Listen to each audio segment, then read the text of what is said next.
I am Varsha Saju Nair, and this is my second time participating in World Art Dubai as a solo artist. So this time I decided to exhibit two different series which are completely new, and I created them specifically for World Art Dubai.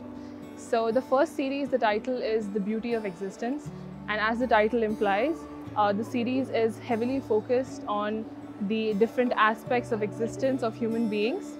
Although it does cover all creatures, all living beings alike, I would say that it focuses more on human beings due to the range of emotions that are experienced by us.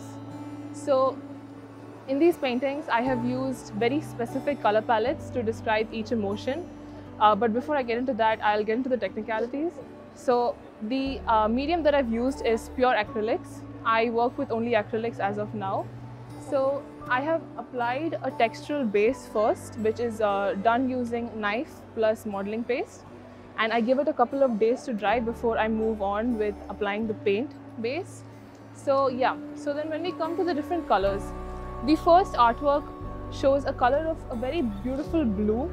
And as you know, when we think of blue, we think of calmness, we think of the ocean, we think of the sky. So every single nature aspect of blue brings us a kind of calm and tranquility. So that's the reason why I chose blue for depicting the emotion of calmness and quietness. And all these paintings, as you can see the texture, there are some high parts, there are low parts.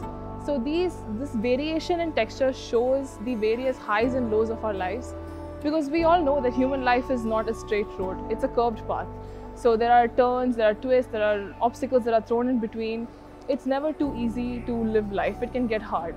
So I wanted to show the reality of life, I wanted to show how it can get hard, but we still push through all obstacles of life.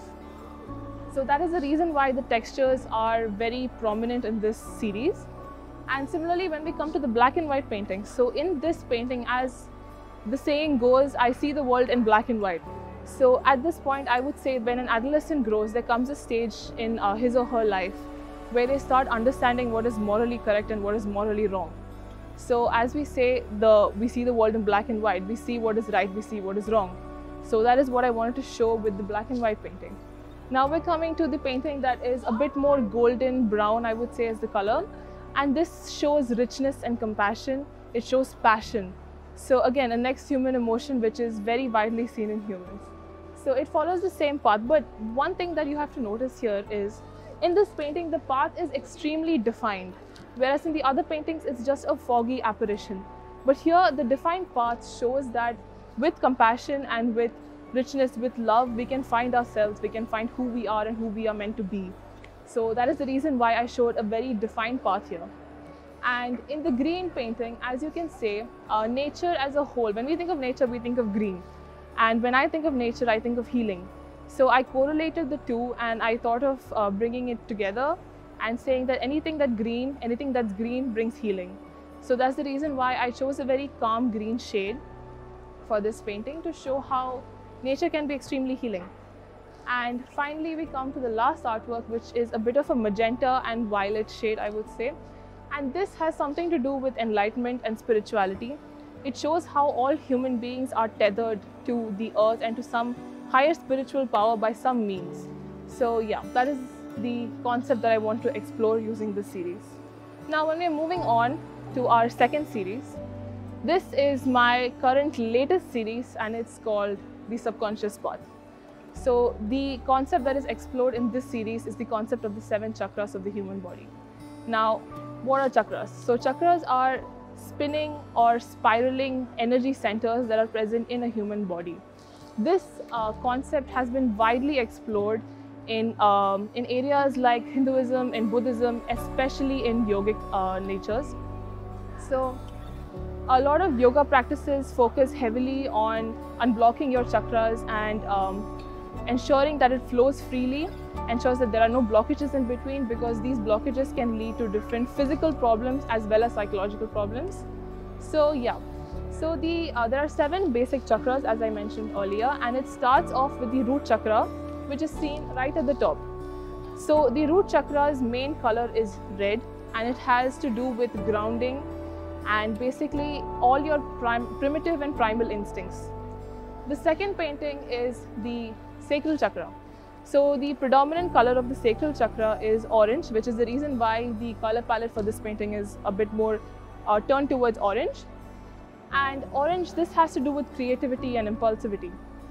The third is the solar plexus chakra, and this is widely governed by the element of fire because it is positioned next to your digestive system. And as you know, the digestive system is a place we think of gastric fire, for example. So that's the reason why it's chosen in a more yellow color palette.